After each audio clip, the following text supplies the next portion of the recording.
You're really gonna hold your breath until we finish this? Okay. Welcome to the Horror Homestead. My name is GiBi, this is Ozzy, and Toto is holding his breath to get his way, I guess. This is the second to last stitchwraith stinger in Five Nights at Freddy's Fazbear Frights. While there are 2 more books left, the final one does not have a stinger. Where we left off, Detective Larson was investigating the weird blood samples from the ball pit that seemed to all be from the same person, but with different years separating when the blood was placed on the balls. Jake is inside the stitchwraith, and he's taking care of a homeless, drug addict girl named Renelle, who's wearing the heart-shaped pendant that we saw in To Be Beautiful, and which clearly implies that she's Eleanor, which is, of course, Renelle backwards, pretty much. Let's begin this story. It turned out that the blood sample dates coincided with bizarre incidents, ranging from missing persons to almost every other kind of strange phenomena imaginable. In more than one incident, parents reported that their teens had found a strange, robot-like body, like a metal mannequin, not long before the teens disappeared. Larson skimmed all those statements. At first, he was tempted, like the detectives who had taken the statements, to dismiss the reports as the confused ramblings of freaked-out parents. But the details the parents gave were too similar. The body looked female, with a pale, gaunt face decorated with crude clown makeup. Now that Larson had made his lists, he could see that a teenager had gone missing during several of the time periods associated with the blood samples Larson had taken. Not every teen was associated with the metal mannequin, but every teen's disappearance did happen on a date listed on the ball pit blood sample list. What did that mean? The blood couldn't belong to the teens because it was the same blood each time. Who did it belong to? Eleanor. The repetition in the same sentence of Larson had made his lists and Larson had taken, that should have been caught in editing. I would have loved to have more of these stories about kids finding Eleanor. I know it would have been repetitive, but there could have at least been, 3 of them. We could have had the Eleanor trilogy. In one of the, We Have to Be Beautiful, right? One of them, maybe, we know that it's Eleanor, so we know that she's overtly evil. And it's, scary. There's tension. We don't know when the bomb's gonna go off. Maybe one of them, explores her backstory. It's less of a horror story and more, gory, because she's I always tear my kids apart, but I keep them alive. Maybe she doesn't use the pendant. Maybe she just, chops someone up or something.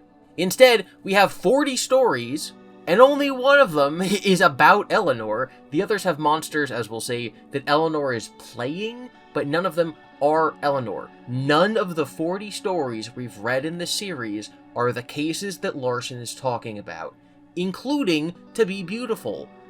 Probably. Did the mom ever see Eleanor in To Be Beautiful? I don't think so. Did she? Maybe.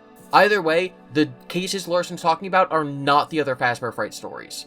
Larson looks through the files with these missing persons cases and finally finds a photo of Eleanor. The whole thing gave Larson the creeps. So did the weird cartoonish heart pendant hanging around its neck. He wasn't sure why the heart gave him the heebie-jeebies, but it did. The field. Although most of the incidents were seemingly unrelated from a glance, someone must have investigated their connection at one point because an expert of some sort had been called in on more than one occasion, a Dr. Talbert. He apparently specialized in a mysterious material called Remnant. Remnant, according to the investigators who'd seen it, looked like bubbling liquid mercury, but no one knew what it did. No one had been able to get their hands on a sample of it, so it had never been analyzed. How did all this fit together? And what did it have to do with the stitchwraith? Larson didn't know. The ball pit might have been visiting him in his visions, but it didn't seem to be leading him to any answers. At least, not any answers that made sense. Larson's only choice was to locate the stitchwraith. The stitchwraith was at the heart of everything. Maybe Larson would get his answers when he found it. Despite the similar name, Dr. Talbert is not the same character as Phineas Taggart, the inventor of the stitchwraith. Taggart studied agony, and was the guy who believed in the field and prayed to his food and energy and stuff like that. He sucked agony out of objects and put them all into the stitchwraith. Then the stitchwraith killed him and ran away. Talbert is different. Talbert studies Remnant. Let's see where this is going to take us.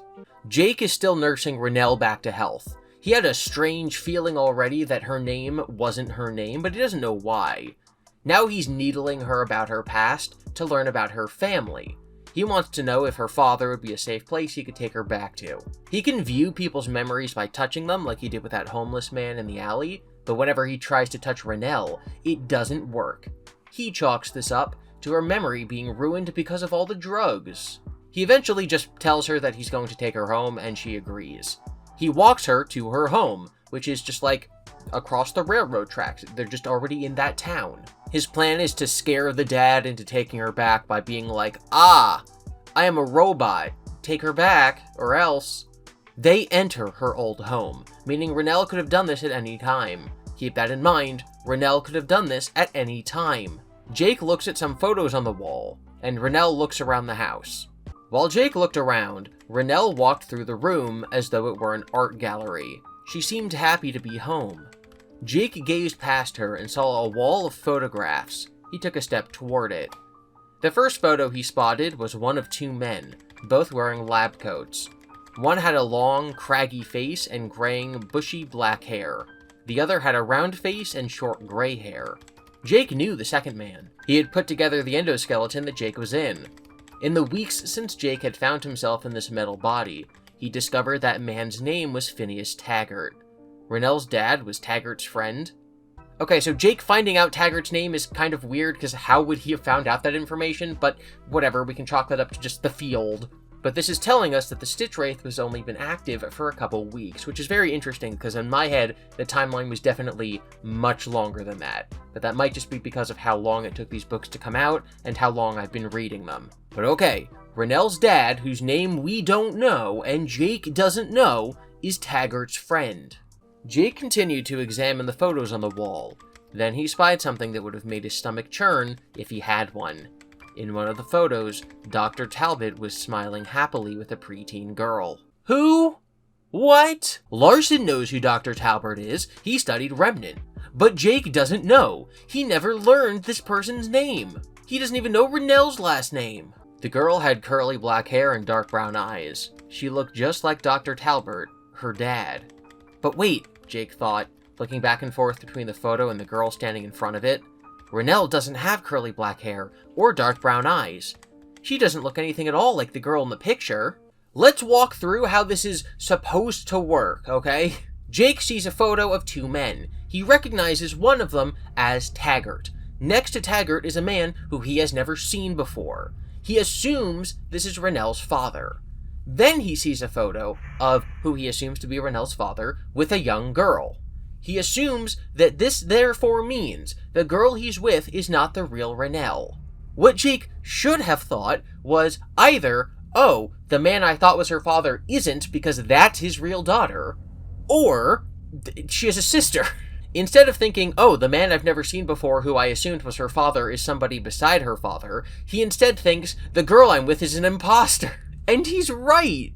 I know that the field works strange ways, but this might be one of the dumbest things in these epilogues.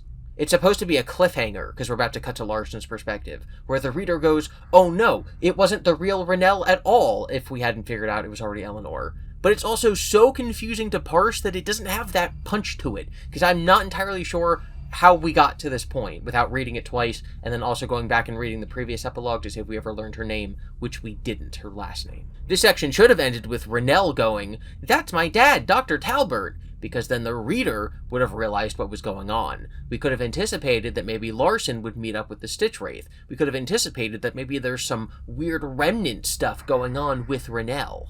Larson arrives at the home moments after Jake and Renelle. He walks in the front door, sees the stitchwraith and Renelle just in time to see the dirty, junky teenager look at a photo of Talbot's real daughter and then morph into her appearance. She's using the heart-shaped pendant's powers to change her appearance, so now she looks like the real Renelle. This is happening seconds after we just left Jake. Larson receives one of his agony visions. Remember, he's been having those since he was stabbed by William and then healed by Jake.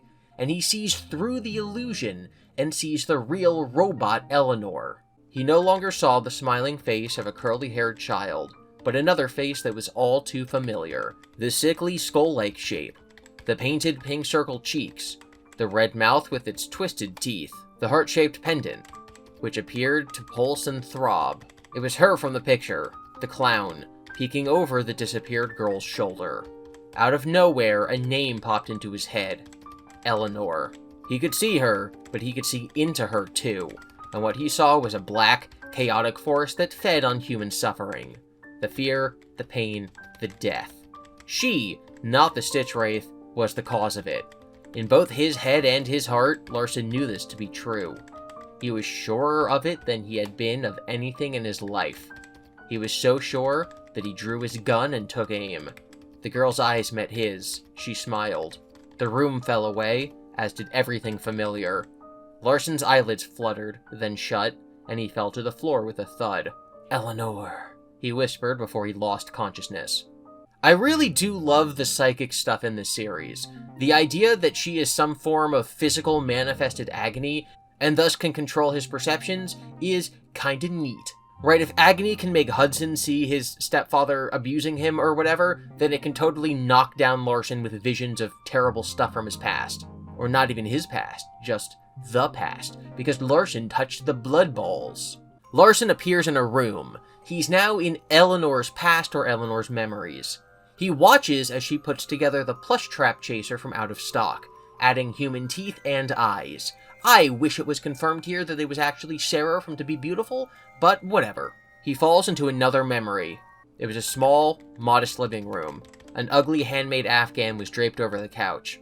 On the coffee table was a glass about 1/4 full of milk, and a saucer with cookie crumbs on it. Where was he? He looked around, trying to orient himself. The digital clock on the stove in the kitchen announced the time as 1:35 a.m. Framed in the window was the clown-like face and the circled cheeks and red grin. She was clawing at the window with her metal fingertips. In the bed was a young woman, sat up clutching the covers, her eyes wide with terror. "You need to get out of here," Larson said to the woman. "You're in danger." She didn't look in his direction, didn't seem able to see or hear him. Instead, she looked around frantically without stopping to rest her gaze on either Larson or the murderous creature in the window, muttering, "It's the doll! It's the doll!" The floor rose up again, the bedroom fell away, and Larson felt himself falling too. He was standing in the doorway of an operating room. Two men in surgical scrubs stood over a table on which a motionless young boy was strapped. His eyes were wide open, and stayed open, even after one of the surgeons tried to close them. Behind the boy's head, holding him down by the shoulders, was the smiling clown girl. One of the surgeons turned on a small buzzsaw that whirred menacingly. Somehow, Larson knew that this surgery wasn't going to save the boy. Instead, it was something the boy needed saving from. It was Eleanor who was putting him in danger. Larson burst into the room, prepared to save the boy if he could.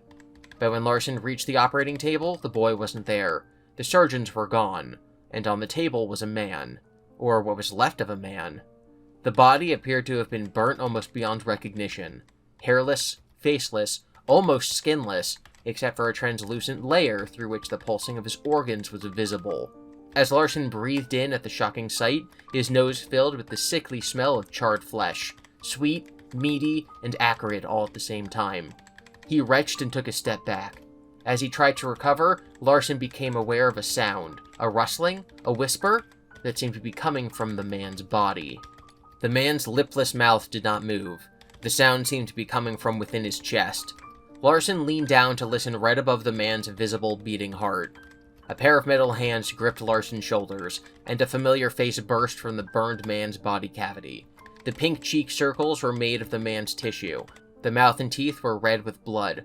The strong metal hands dragged Larson inside the burned man's body. Okay, so we have the Step Closer kid being kept alive by Eleanor as the doctors harvest his organs because he's an organ donor. This is just a jerk move. I guess that she's actively healing him with the heart-shaped pendant to keep him consciously alive, but not really alive, while they buzzsaw his chest open for some reason. I don't know why. She was also the force inside of William. It says that her cheeks were made of his flesh, which is very weird. So, she's Andrew? Like, the two consciousnesses inside of William are supposed to be Andrew and William torturing each other, but this is showing that the text is saying that Eleanor is inside of William. If she's a being of agony, then maybe Andrew's high amount of agony is what birthed her? Like, did Andrew birth her, or is she Andrew? It's very odd. Larson gets pulled into Afton and appears in the hide-and-seek Shadow Bonnie game, with the kid impaled against the wall. He then falls down again, and is now on the train tracks from Blackbird.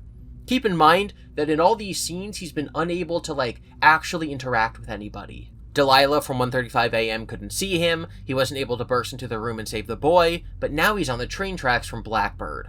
Eleanor is holding the Blackbird kid on the tracks, and then the train is coming, but Larson approaches them, and Eleanor runs away, and Larson pushes the kid off the tracks to save him, meaning that Larson was actually able to interact with this memory to change the past. Or I should say the past always went this way. Larson is affecting the past from the present, if that makes sense.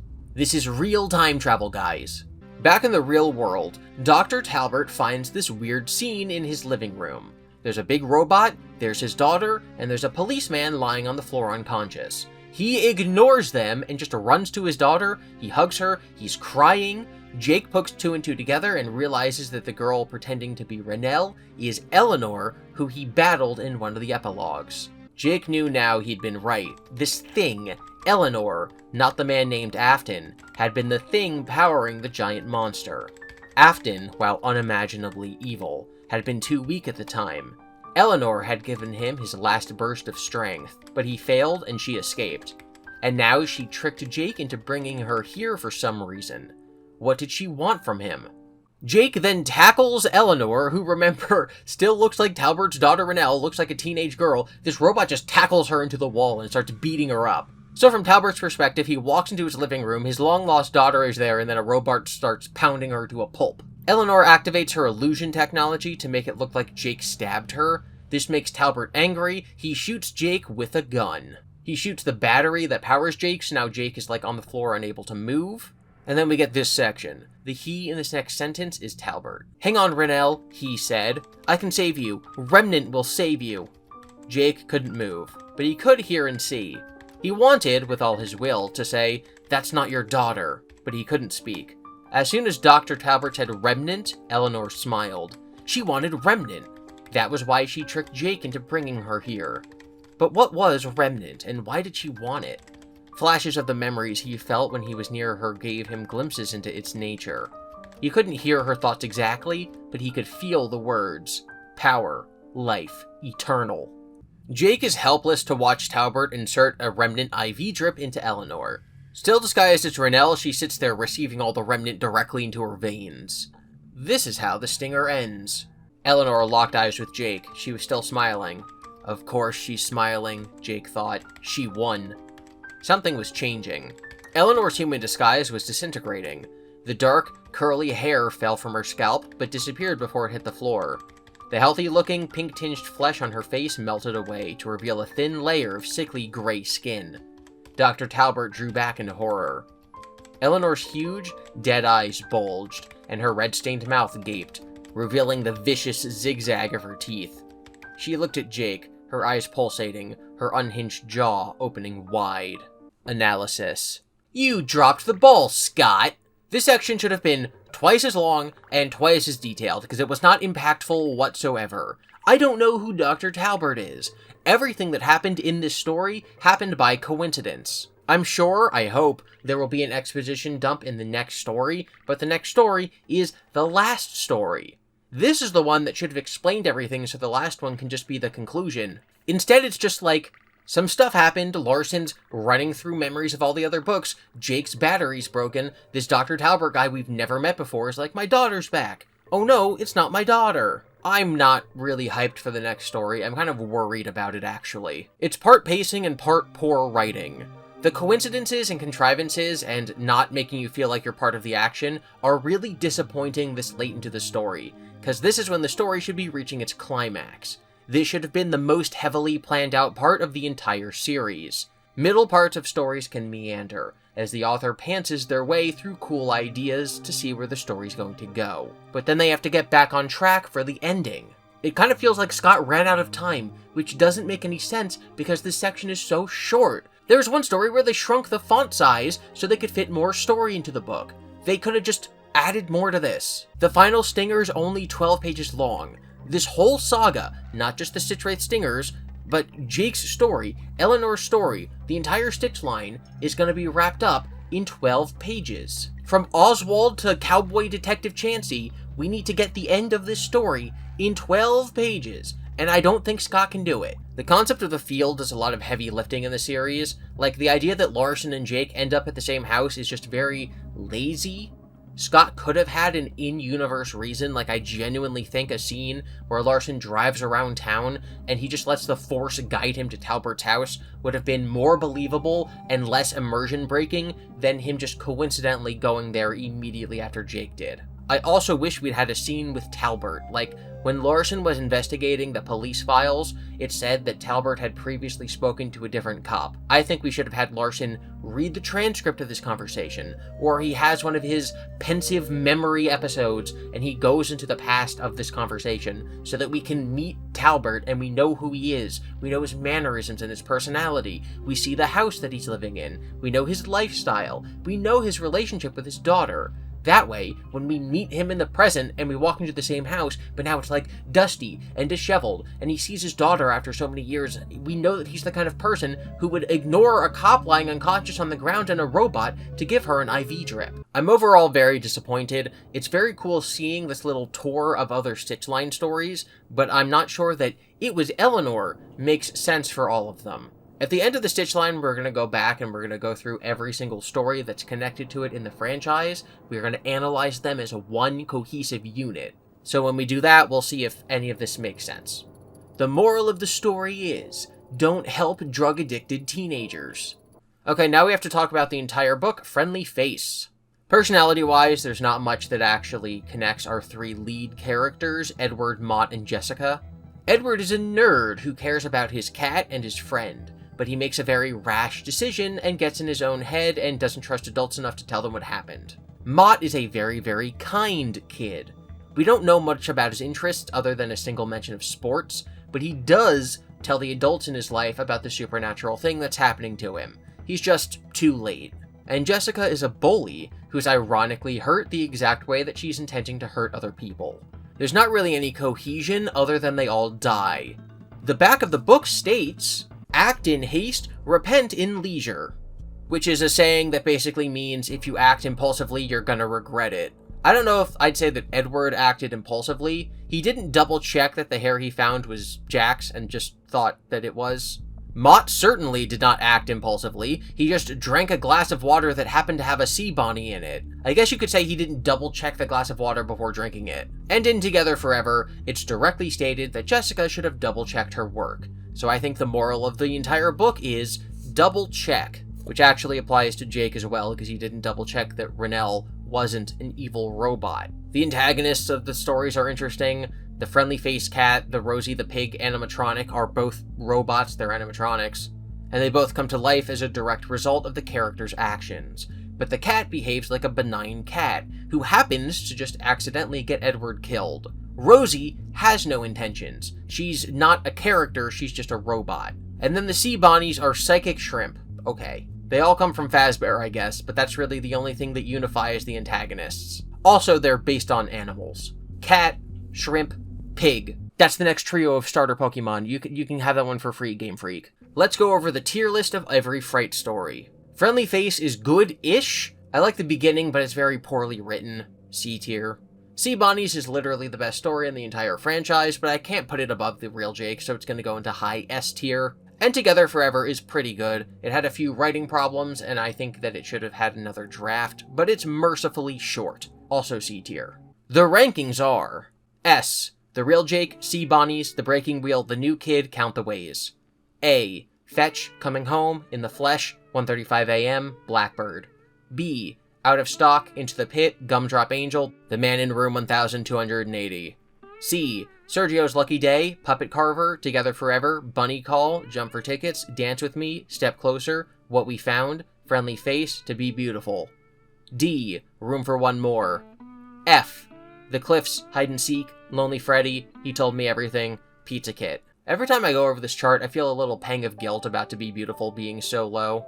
I might give it a quick reread toward the end of the series to see if maybe I was just harsh on it because it was between two better stories, or maybe now that I've read 30 40 plus stories where the exact same pattern, the same formula happens, maybe I'll like it even less. I'll probably go through and re-rank everything at the very end. Like, one tier list will be my initial impressions, and one tier list will be me reflecting on the whole series. Thank you for watching. Be sure to be nice to each other in the comments, consider supporting the creators you admire, never lose sight of the things that are important to you, and remember that FREDDY stands for Friendly, Respectful Engagement, Discussion, and Discourse Yield Success.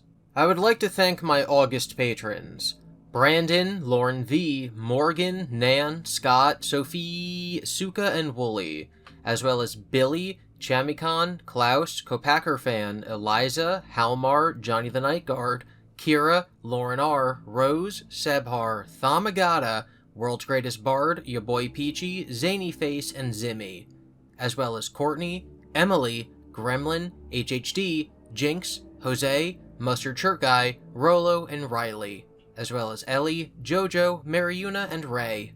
I would also like to thank my YouTube members, those who made it to Night 1, Lydia, Pickle Pepper 900, Hyperdroid, Spark Saturn, Sleepy, Nolan, Arcadeus, Toolshed Inc., Liz, Violet Poppy, Haley, Sophie, Poppy, Theory Chum, Riley, JT Kelly 18, Golden Productions, Louie, and Jackie.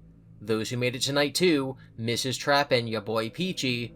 Those who made it to Night 3, Crimson Dragonfly 07, The Moving Marker, I Blue Renditional W, and Just Because.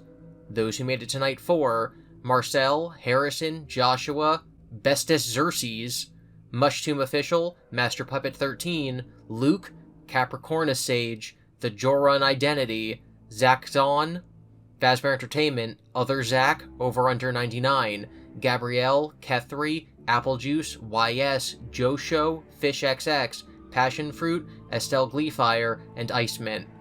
And those who made it to Night 5, Momo Peaches and Suka. We can get rid of this now. Next up is the final book, Prankster. Are you happy, Toto? You don't have lungs!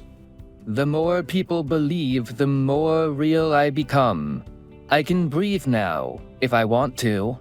And you can make mistakes like trying to fly through a rainbow prism and splitting off into a shadow, Toto. Exactly.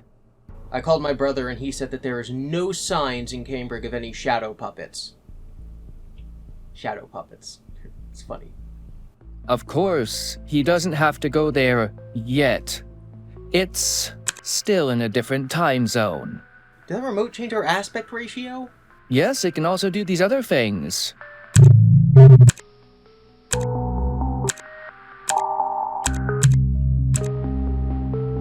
Wait, hang on, I'm gonna go back to film. I didn't like that. Now I can initiate a flashback. I flew over the rainbow and Dark Toto fell from the sky, but as a shadow he was able to cross the ocean to Cambridge. But he can't enter Cambridge. GiBi looked around the room in confusion. His PC monitors still displayed the setup for his video. Audacity and OBS were running. He had Twitter open. Toto, did you make us into an audiobook? GiBi asked, his voice higher pitched than normal. I did, Toto says. He looks down at the clicker in his soft, furry hand. He isn't sure what the limit of the device's powers are. He knows it's dangerous, and he knows GiBi doesn't want him to keep it. But he also knows they'll need help when it comes time for the finale. Hit the button until things go back to normal, GiBi said. I don't like this. It's like I stop existing when the book isn't talking about what I'm doing.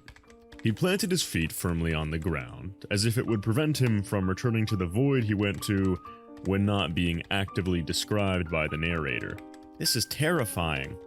Toto takes a deep breath. He likes breathing, and he likes thinking. The narration going on is like having thoughts, which are something he is just beginning to develop. He likes having thoughts, especially when those thoughts are in the slow, deep voice of T-Dreads. It lets him mull over plans for more than a few seconds. He still can't lie. He tried in the previous segment, but something made it so that he could only tell the truth. But he can keep secrets. He keeps it secret from GiBi that he'd given Clifford the bunny ears, and that he was working with Two Hat Mikey. He keeps it secret that he'd learned to play guitar, but isn't any good at it. And he keeps it secret from the audience that GiBi sometimes wears makeup before filming to look better on camera and prays that it works, but it never does.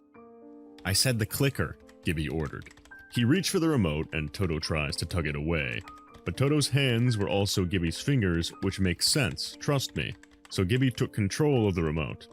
If I click this, it'll go back to normal, right? GiBi asked. He was unsure about how much he trusted the remote. In the few short paragraphs they'd been living as an audiobook, it had switched seemingly arbitrarily between present and past tense, and also made meta references to YouTuber T-Dreads being the narrator. He was worried that the fabric of the audiobook reality was crumbling. "If you don't click it, it certainly won't work," Toto says. "But promise me you won't destroy it." "I promise," GiBi said, and clicked. I hated everything about what just happened. Give me back the remote. No. You promised you wouldn't destroy it. Unlike you, I can lie. If you loved me, you wouldn't lie. Sorry to break it to you, buddy, but you're my roommate and my coworker and my employee. You're not my brother or my best friend or my dog's head. I don't love you, I work with you.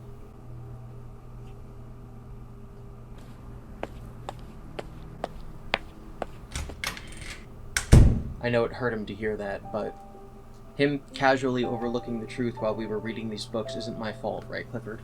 Well, we just turned into an audiobook? Yes, and speaking of books, there's only one left.